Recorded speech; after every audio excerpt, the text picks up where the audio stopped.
Bienvenidos a Cruce de Palabras por Telesur. Soy Luis Hernández Navarro y hoy nos acompaña en el estudio Juan Alberto Cedillo. Juan Alberto es periodista y escritor, corresponsal del muy influyente semanario mexicano Proceso, es corresponsal en una zona realmente de guerra y ha escrito interesantísimos libros sobre los nazis en México o sobre la presencia de Stalin en México a propósito de la conspiración para asesinar a León Trotsky. Juan Alberto, muchas gracias por estar con nosotros. Gracias por la invitación, es un placer estar aquí con ustedes. Juan Alberto, realmente tu libro, más allá del título, es la historia de una guerra entre lo que se ha dado a llamar los cárteles, en una zona muy específica de México, ¿no? El noreste, aunque te vas también luego a la península de Yucatán, en Cancún, etcétera, etcétera, pero te concentras sobre todo ahí.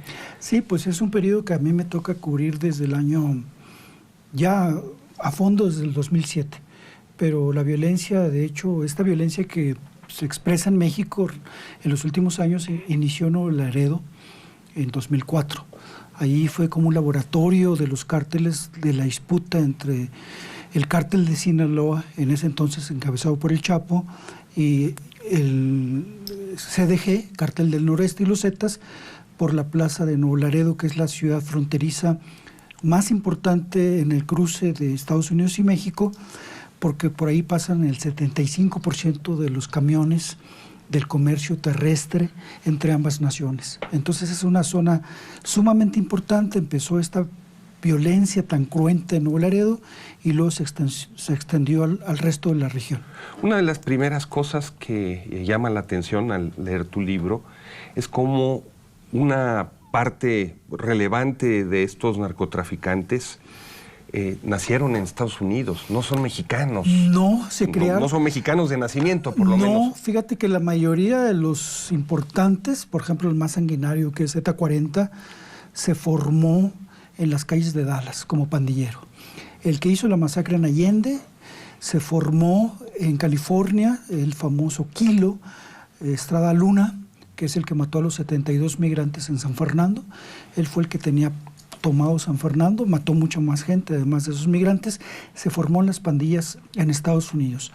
El segundo en mando del cártel del Golfo, anteriormente García Ábrego, había nacido en Estados Unidos y él se forma como delincuente en los Estados Unidos. Entonces tienen esta posibilidad de venirse a México y como ya conocen parte del mercado, pues actúan aquí y se llevan la droga para allá.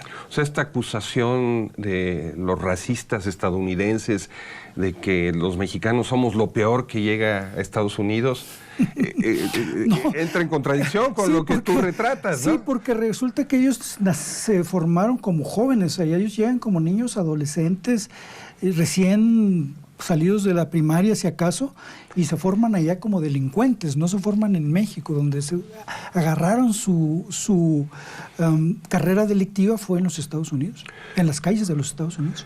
Tú hablas de cómo el cártel del Golfo recluta a los integrantes de la última letra, de los Z, y luego cómo se opera esta fractura. Y nos explicas cómo los Zetas son parte de un cuerpo de élite del ejército mexicano, pero también acaban estando allí caiviles y gentes formados, por lo menos en esa escuela. Mira, de hecho también el concepto de los Zetas es un acuerdo entre México y Estados Unidos para tratar de combatir el narcotráfico, que es un tipo de acuerdo que se hace de los que se venían haciendo desde la época de Nixon, de la famosa Operación Intercepción en los tiempos de Nixon. En un momento dado, el gobierno de Estados Unidos ve que la Policía Judicial Federal, que en los años 90 todavía era la principal instrumento del gobierno mexicano para combatir al narcotráfico, y entiende que esa policía judicial está sumamente corrompida, ya está tomada por el narco, la PGR también está tomada por el narco, y quieren que el ejército se meta más al combate a las drogas. Ellos siempre han utilizado la estrategia de que nosotros no vamos a lidiar con nuestros drogadictos, sino que vamos a evitar que la droga llegue, y por lo tanto nuestra estrategia de combate al narcotráfico es en los países donde se produce para que no llegue a los Estados Unidos. Y ellos imponen las políticas a estos países. En el caso de México, lo que hacen es que hacen un acuerdo para que soldados aparentemente altamente capacitados, la mayoría de ellos oficiales, sargentos, cabos de infantería, se metan como civiles a la policía judicial y hacen un acuerdo para reclutar 3 grupos del ejército que se van a integrar al combate al narcotráfico dentro de la policía judicial. El ejército selecciona una serie de oficiales muy altamente capacitados, les dan un curso especial para el combate al narcotráfico y los mandan como civiles a la frontera de Tamaulipas con 3 claves de identificación militar, porque de todas maneras van a seguir bajo el mando del ejército. Les dan la clave de identificación X, Y y Z, y cada grupo va a ser una letra del abecedario y cada integrante va a tener un número. Entonces, cuando llegan allí, en principios de 1997, no duran más de 6-7 meses fuera de la disciplina militar, fuera de los cuarteles, cuando el narco los recluta. Ellos iban bajo el mando del general Ricardo Martínez Perea, un capitán maya, que eran los que les daban las órdenes, y estos general recibe sobornos del narcotráfico, así que sus soldados disciplinados inmediatamente cambian de bando y forman el grupo más que se vino casi completo con su alto mando. Fue el grupo Z, que encabezaba Arturo Guzmán de Sena, y estos militares se convierten primero en brazo armado y mejor dicho, escoltas de los capos, y luego pasan a ser a la larga el peor cártel que ha tenido México, el narcotráfico. ¿Cómo explicarnos esa violencia, esa hazaña que implementaron? Que echaron a caminar ellos? Mira, cuando Osiel, que está dirigiendo el cártel del Golfo, Osiel Cárdenas Guillén, está dirigiendo el cártel del Golfo, tiene la suerte de que llega en el 2001 un gobernador que ellos habían pagado su campaña como alcalde. Ellos le habían dado sobornos y le habían pagado su campaña política del PRI, y ese ese alcalde había dirigido la ciudad de Matamoros. El alcalde se llama Tomás Yarrington Rubalcaba. Llega como gobernador, ellos tienen la ventaja que ya es su amigo, es un amigo del cártel, le dieron financiamiento. Entonces Osiel decide que, gracias a que llegó un gran amigo, antes el cártel del Golfo se llamaba Cártel de Matamoros, porque operaba nada más en la región de la frontera y en particular en Matamoros. Entonces decide que se va a expandir y va a mandar a su brazo armado a tomar plazas que no controlaba en la región noreste. Le interesa mucho Cancún porque él viajaba mucho a Cancún y pasaba sus vacaciones allá.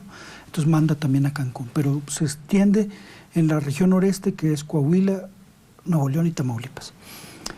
En ese entonces la principal frontera todavía estaba tomada por bandas pequeñas que controlaban el narcotráfico ahí casi artesanal, y en Nuevo Laredo estaban 2 grupos, unos eran los Chachos y otros eran los Tejas. Llegan los Zetas, los eliminan y ¡pum! Pero luego viene esta gran guerra con el cártel de Sinaloa por Nuevo Laredo, y llega la Barbie. Ciudad fronteriza clave. Sí, por este asunto del cruce de los camiones. Entonces estos capos, que yo los escuché contar sus testimonios en juicios en Estados Unidos, cuentan que la Barbie llega con 500 pistoleros a tomar Nuevo Laredo. 500 bajo el mando del Chapo, Mayo y sobre todo los Arturo Beltrán Leiva, ¿no? Ellos son los que están en ese momento controlando esa región. Entonces llegan los Zetas, que eran en ese entonces primero son 30, en Nuevo Laredo crecen a 100, compran a los policías, ellos compran a los militares porque saben cómo corromperlos, son parte de la élite militar, y se da una disputa de 1 año por Nuevo Laredo. Son casi 2,000 muertos, 1,000 desaparecidos, y es una guerra que no existe en la historia de México actual. Sin embargo, ahí se genera el laboratorio para toda esta violencia. ¿Qué hacen los Zetas para combatir a los improvisados pistoleros que traen de Sinaloa Arturo Beltrán Leiva. Ellos son militares, deciden utilizar el método de Caiviles para aterrorizar a los enemigos como se aterroriza a la población. Es decir, en la ciudad, en México no teníamos descuartizados, no teníamos incinerados, no teníamos colgados y no teníamos esa crueldad para matar a las personas, ¿no? Entonces los Zetas deciden que van a combatir al cártel de Sinaloa con ese método de terror, es decir, y empiezan a descuartizar cuerpos, colgarlos, incinerarlos y decirles, sigue viniendo acá y esto te va a pasar. Desgraciadamente ese modelo lo copian todos los demás grupos.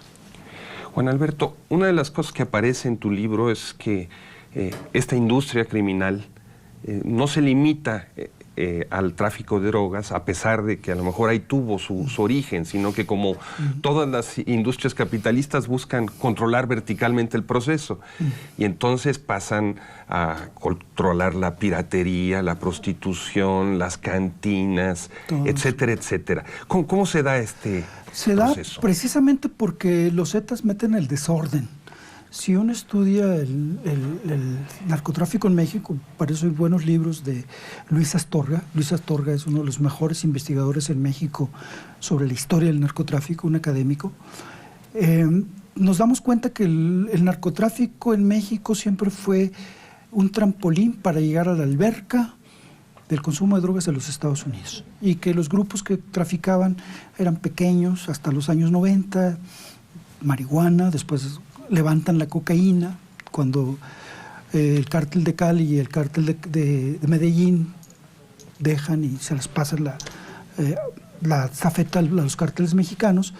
Entonces tenemos que estos grupos son pequeños y están traficando droga hacia los Estados Unidos principalmente. Y los que ponen ese desorden precisamente son los Zetas. Cuando empiezan a crecer ellos, empiezan a querer tomar todo el resto de los grupos. Se meten con la familia michoacana, les quieren quitar el puerto de Manzanillo. Lázaro Cárdenas, Manzanillo también, se van a meter a Nayarit, se meten a Choice para atacar a Sinaloa, se meten contra el cártel del Golfo, que ya se separaron, y empiezan a tomar el resto de los negocios que no existían para el narcotráfico. ¿Te parece si vamos a una pequeña pausa, hacemos aquí puntos suspensivos? Y a ustedes, amigos, amigas, los invitamos a que continúen con nosotros. Volvemos en muy breves instantes.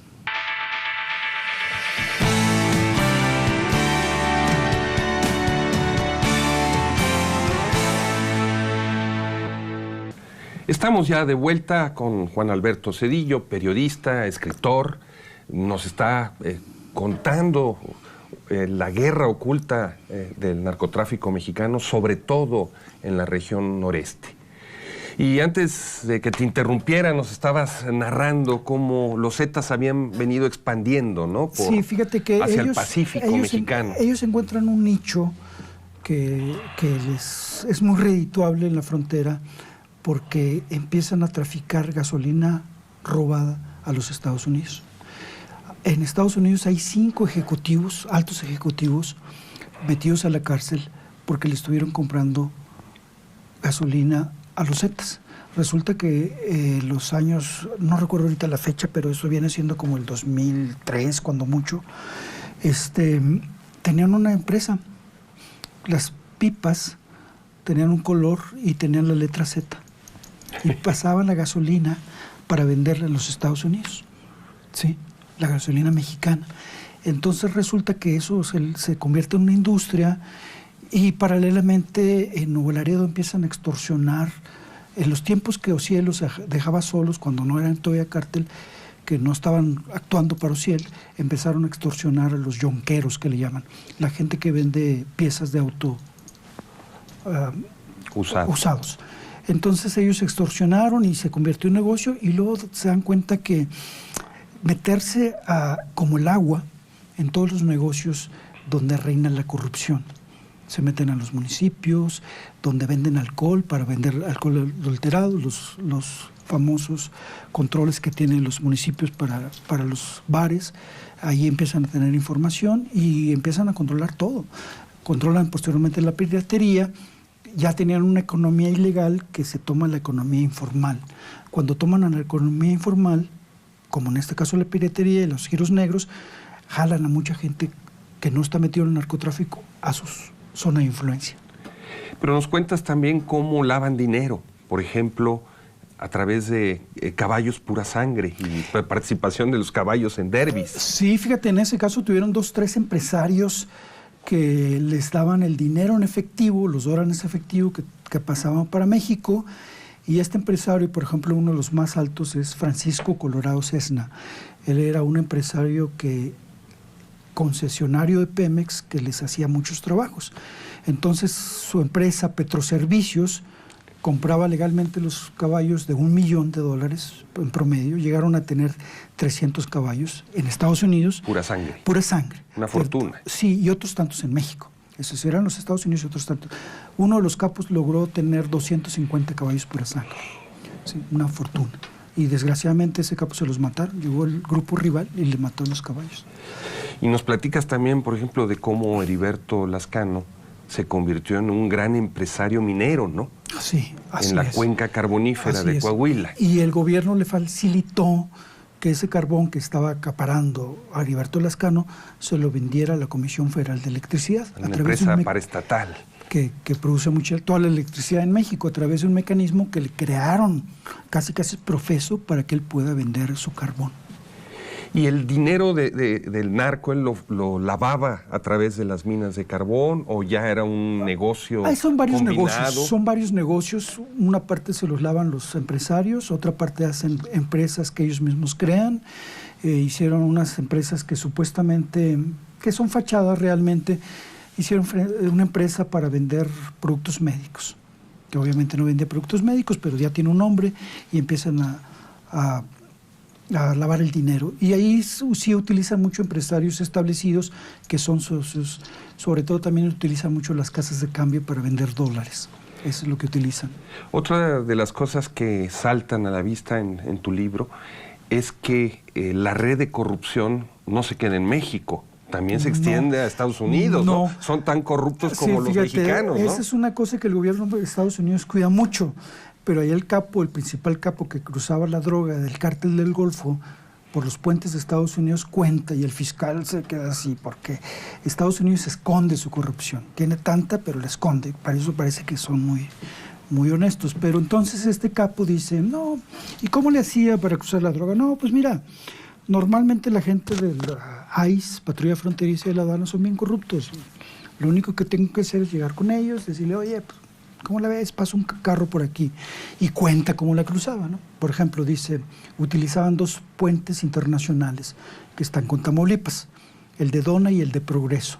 Dice, ya me había puesto de acuerdo con un agente del ICE y de la aduana o de la patrulla fronteriza, y él me decía, el domingo voy a trabajar, Junior, que era el capo, y el domingo yo meto un camión o un carro lleno de droga, y como está la gente corrupto que no lo va a revisar, pues cruza. Y así cruzan su droga, con la complicidad de los agentes de Estados Unidos que les permiten. Un actor que aparece permanentemente en tu relato es la DEA, la agencia estadounidense encargada de administrar, no combatir, administrar el mundo de las drogas, pero no en Estados Unidos, sino en México. Sí, tienen un búnker en Monterrey. Normalmente en los consulados tienen una sección, siempre están disfrazados de diplomáticos, pero siempre están operando en México. El consulado de Estados Unidos en Monterrey fue importantísimo también. Sí. Fue sobre todo un centro de inteligencia, o es un centro de inteligencia. Al grado que uno de los capos decidió aventarle una granada,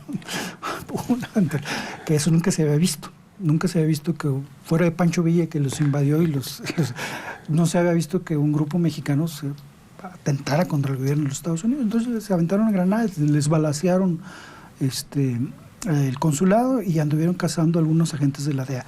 El asunto es que el consulado de Estados Unidos, en un momento dado, cuando ya nos imponen la iniciativa Mérida para que sea una visión militar para combate al narcotráfico, ellos tienen mucho interés en Monterrey, porque como sabes, Monterrey es la capital industrial del país, pero además de que hay muchas industrias de Estados Unidos, los grandes capitalistas de Monterrey tienen muchas alianzas con las empresas estadounidenses.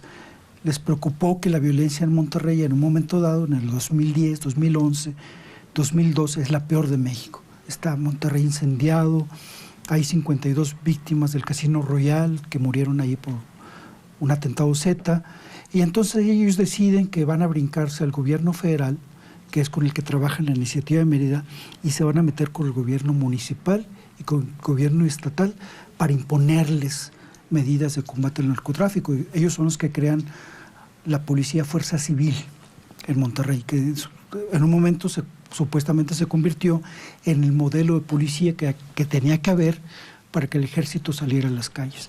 Entonces ellos trabajaron como centro de inteligencia, todos los documentos Wikileaks demuestran toda la información que están mandando a los Estados Unidos. Yo revisé todos esos documentos y están mandando información permanentemente, ¿no? Y se meten a otros campos que rebasan el terreno de la cuestión diplomática. Juan Alberto, tú además de ser escritor, organizar todo este relato y esta reflexión, eres periodista de a pie, estás construyendo la nota sí, cada semana por lo menos, sí, ¿no? Sí, así es. ¿Qué dificultades encuentras en un lugar donde hay tanta violencia para contar lo que está sucediendo en el mundo de las drogas? Pues mira, todavía hay límites, sobre todo hay límites por la complicidad. Por ejemplo, si yo denuncio un narco, pues el narco no tiene tanto problema porque pues, el tipo sabe que anda ahí haciendo el mal. Pero un gobernante que lo protege, pues no se sabe, y denunciarlo ya tiene complicaciones. El narco sería menos peligroso que un funcionario denunciado como narco, porque sí tiene cosas que perder. El narco no tiene que perder porque pues, anda en eso. Entonces el problema, el reto mayor es cómo manejar esta información minimizando los riesgos. Yo no cuento muchas cosas en el libro porque tampoco quiero ser mártir del periodismo, ¿no? Ya hay varios que son, entonces no me interesa ser mártir del periodismo, entonces denunciar hasta donde se pueda. Pero lo que es muy interesante de tu libro son todas las fuentes que tienes y cómo combinas testimonios directos que tú recoges en campo con lo que escuchas en los juicios en Estados Unidos, con documentos como de Wikileaks. Hay ahí una riqueza. Y también estuve un buen tiempo en la Secretaría de Defensa Nacional revisando los expedientes de los militares que traicionaron. Has aderezado las versiones oficialistas de los procuradores, es lo que menos me interesaba, porque son muy parciales. La narrativa que tiene el gobierno sobre el narcotráfico es terriblemente ineficiente e inexacta. ¿Por interés o por deficiencia? Por las dos, por complicidad y por ineficiencia, por las dos. Entonces lo que menos importa, ya teniendo el testimonio de los capos era más rico todo eso. Entonces lo que me ayuda mucho a mí es que estoy en el lugar de los hechos. No significa que por estar en el lugar de los hechos tienes mayor ventaja, pero sí tiene una ventaja fundamental y había reporteado eso. Entonces son 4 elementos, son los testimonios de las Cortes de los Estados Unidos, los documentos Wikileaks, los archivos de la Secretaría de la Defensa Nacional y 10 años de reporteo de este asunto. ¿Y cómo es vivir en ese error? Dije error, quise decir horror. Pues mira, en un principio yo pensé que no me afectaba, pero un momento después sí yo tenía como antídoto, después de oír masacres, balaceras y todo eso, ponerme a escuchar música clásica, leer literatura, poesía, como un antídoto, una situación terrible que se estaba viviendo. La sociedad regia llega a un punto de quiebre que se acaba la vida nocturna por la violencia. Y la ciudad regia Monterrey es una ciudad orgullosa por sus universidades, por sus empresarios y porque supuestamente es de las ciudades más desarrolladas del país. Sin embargo, está en medio de la violencia, ¿no? Entonces a mí me pasa que la locura que se me viene es que tengo un debate con los chilangos, con los editores chilangos, mis editores, el Universal y todos, porque me doy cuenta que no entienden la dimensión de la violencia que está ocurriendo en la provincia. La capital tiene muchas limitaciones para entender muchas regiones de la provincia. Entonces, estar sumergido en todo eso me provocaba que estuviera viendo cosas que no se veían y que allá en México no las veían. Entonces, estamos ya con la guillotina del tiempo. En un minuto, ¿tú ves posibilidades de que este infierno se termine? En el corto plazo no. Mientras las autoridades no tengan el diagnóstico correcto, no van a poder tener medicina adecuada y no tienen ahorita el diagnóstico correcto. Juan Alberto, muchísimas gracias por estar con nosotros. A ustedes, gracias por todo. Y ustedes, amigos, amigas, lean este libro. Es un viaje al infierno, pero un viaje necesario, esclarecedor. Y ya saben, los esperamos la semana que viene aquí por Telesur.